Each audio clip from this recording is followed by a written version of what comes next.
worse ways in my career. That's not so bad. The following contest is set for one fall. Introducing first, accompanied to the ring by the Swingerellas from Swingtown, USA, Johnny Swinger. Hey everyone, I'm Bobby Slam. Thank you for joining me on the first edition of Slam TV. What better way to start it off than to have this man, Johnny Swinger, be my first guest. I want to personally thank you for taking the time to do this, sir, and I look forward to getting to meet you this Saturday night at TWA in Pikeville, Tennessee. Now, Mr. Swinger, you've got quite the resume, don't you? You've been all over the world and wrestled some big names, been in and out of the ring with them. First, let me just say I love the name Bobby Slam. That's pro wrestling 100% right there. It's a big deal to someone like me. I'm into the entertainment side of the sport at this point, so I appreciate the name. But yeah, I've had a lot of good breaks over the years. I got into wrestling at a good time, in the early 90s and coming off the 80s. So I kind of got all that stuff in my brain from the guys that I studied before I got into wrestling, and it's just carried over into my career. And I got to wrestle a lot of the guys I watched as a kid, and then just kind of evolve into, where we're at now, into the new school. And I'm just still in the mix with all these guys. So it's going real good. Man, I couldn't imagine being in the ring with some of the people that you've been in there with. I've always grown up watching Ric Flair. Ric Flair was always somebody I kind of was my favorite wrestler. Yeah, you die if you go to the bar with him too. I couldn't imagine getting to be in the ring with him, or you'll go to the bar with him or whatever. So I guess That's what I'll start by asking. What kind of got you started in wrestling?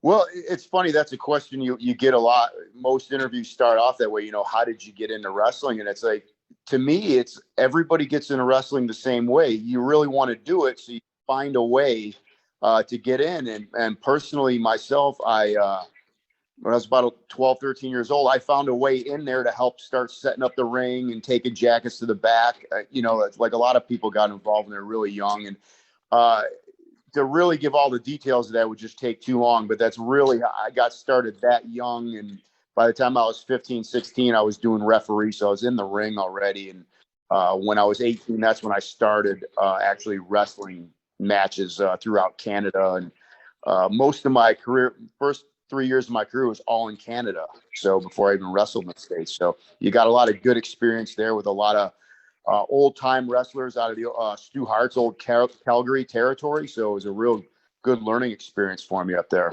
Oh, wow. Just to mention the Hart Foundation. That's awesome. Now, also, I know you mentioned Bobby Slam was a cool name, but Johnny Swinger, that's a cool name. I've seen those Swinger Palace shirts you've got. Are you going to be bringing some of those to Pikeville? I had to get me a 2X. I got a few left. Yeah, I do.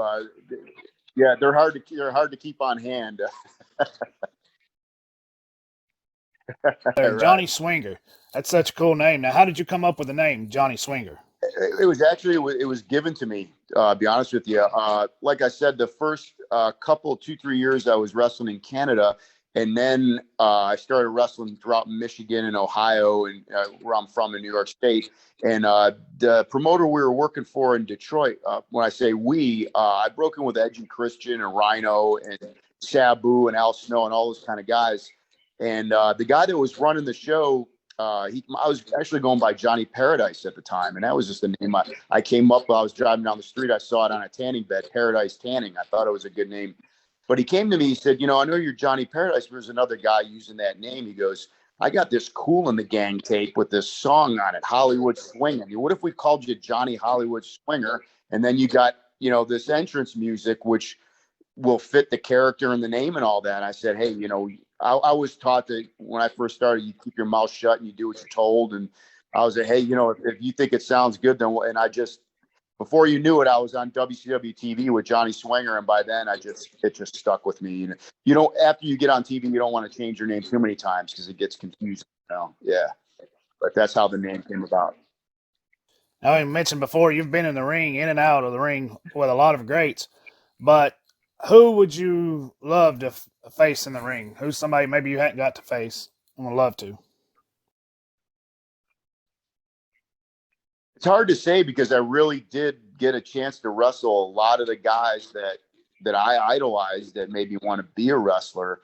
I mean, I got to do stuff with Roddy Piper and Dusty Rhodes and Honky Tonk Man and King Kong Bundy. I mean, when I was 9 years old, I was begging someone to take me to a closed circuit screen to see King Kong Bundy and Hulk Hogan for WrestleMania 2. And here I'm in the ring with the guy, 10 years later. So I never got a chance to wrestle Hogan. I think that if I had to pick somebody from even today, everybody knows who Hulk Hogan is, whether you're in wrestling or not. So it's, he was the biggest you could be. In my opinion, there'll never be anybody for wrestling more synonymous with wrestling than Hulk Hogan. So I guess I would, if I could have picked somebody that I never got to, it would have been him. But you know what? Even though I didn't wrestle him, I was on a lot of cards with him. You know what I mean? So it's like I was on the Georgia Dome WCW Nitro when Goldberg beat him for the title, and it was like the highest rated Nitro ever. It was the biggest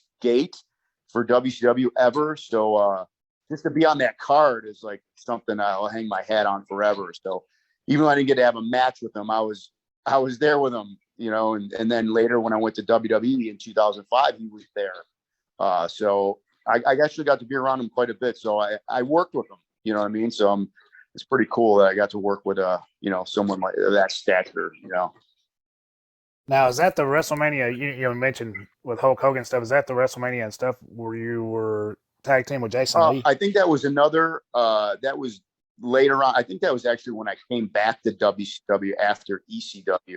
That Jason Lee rings a bell. I think that I had come back. If you remember in 2001 when I was with ECW at the time, and ECW got bought, but Vince hadn't bought WCW yet. So I actually got a chance to go back to WCW, and that's when they had tagged me up with that Jason Lee. And that was for like a couple weeks. We did like a cruiserweight title tournament. And then, a couple weeks after that, he was Monday Night Raw, right? Paulie was on there, and Vince had bought everything at that point. Like we mentioned before, that you will be in Pikeville, Tennessee at TWA this Saturday night, March 26th. What can the people at Pikeville expect to see of Johnny Swinger? Well, if they've been watching me for the last 2.5 to 3 years now on Impact, they'll know exactly. and I've been there quite a few times, but it's been a while. It was probably before the pandemic, so a little over 2 years now. But I think I had just started back with Impact the last time I was there, and hopefully they had a good following when I was there before. Hopefully, a lot of those people come out and are familiar with what I've been doing on television, and it's got a lot of entertainment aspect to it. So hopefully they enjoy it. And I look forward to coming back. I like to wrestle up in that area in Pikeville, and I used to go to Dunlap too several years ago. Real good Southern wrestling fans there. They're my favorite, and that's coming from a New York guy.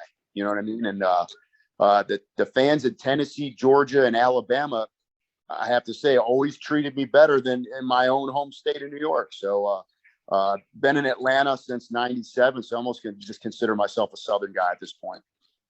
Yeah, we definitely got a lot of loyal fans there in Pikeville, Tennessee, and definitely look forward to seeing you there this Saturday night. Because it's also good for me because I'm not only a commentator, I'm also a wrestling fan. So to be able to sit there and get a bird's eye view of that, Right. That's going to be great for me, and I can't wait.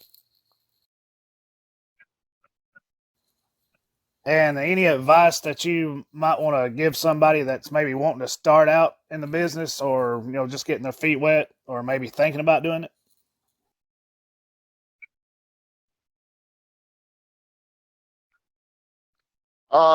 The best advice I could give, believe it or not, is something that I didn't do, but I wish I did.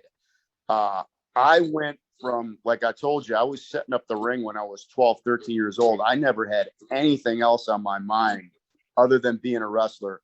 So my suggestion would be get something else going first, get some kind of a good job, like a flexible job.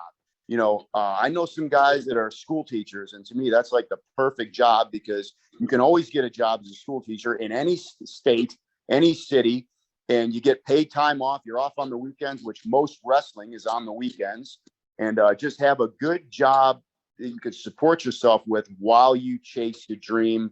And that way, if you make it in wrestling, then you can look at, okay, am I making more money being a wrestler than whatever the job is? And then you can make the decision for yourself and not be, oh my gosh, if I don't make any money in wrestling next week, I'm not gonna be able to eat. So that my best advice would be have a good job, a flexible job that, you know, you can get time off, and then, you know, while you chase your dream. And if you make it, great. And if you don't, you're doing something you really love doing, and you don't have to worry about, you know, not being able to pay your bills and stuff like that, because being a pro wrestler is probably the most financially perilous profession you can pick. It's right up there with being an actor or a writer or something. So, you know, as well as a lot of people know, it's very hard to get a break, and it takes a long time. Sometimes it never comes. But you know what? It can be a great hobby. Some people like to go skydiving, you know what I mean? Or go dirt biking. Well, man, be a wrestler, you know what I mean? And, you know, I think everybody can get a chance to get to a level where they can make a little bit of money. And not, you know, most people got to pay for a hobby, but wrestling is actually something you can actually come out ahead on, and you're doing a thing you're really having fun with. So if you do it that way, you just can't go wrong. Yeah, definitely. That's really good advice. That's kind of like getting a used car. And what's something you want with a used car? You want a spare tire. You want something to fall back on. So that's definitely good advice. Exactly, yeah. This is the final question, and this might be a rumor, but I've heard a rumor about, is it true that you once knocked out Chuck Norris with an uppercut? No, that was Ernest the Cat Miller, World Karate Champ. No, I'm just kidding. He knocked me out, actually. That's a true story. I was usually the one getting knocked out back in those days, you know. I mean, you know, when the guy they called the Big Show, he used to go as the Giant on WCW, and I'll never forget being one of the first people for him to grab around the neck and pick me up, it'd be 8 feet in the air and drop you down. That's the feeling you'll never forget. And then, like I said, getting kicked in the face by the World Karate Champion Ernest Miller, you know, not a place I ever want to be again. And yeah, so I was usually pretty good at the wrestling aspect. I didn't have too many knockout blows in my arsenal. So. Man, Mr. Johnny Swinger, I appreciate you coming on tonight. And thank you so much. I look forward to seeing you, like I said, this Saturday night on the 26th. Appreciate everything you do. Thank you, sir. Anytime, Bobby Slam, you're the man. Thank you for having me on. We'll have a good time this Saturday night.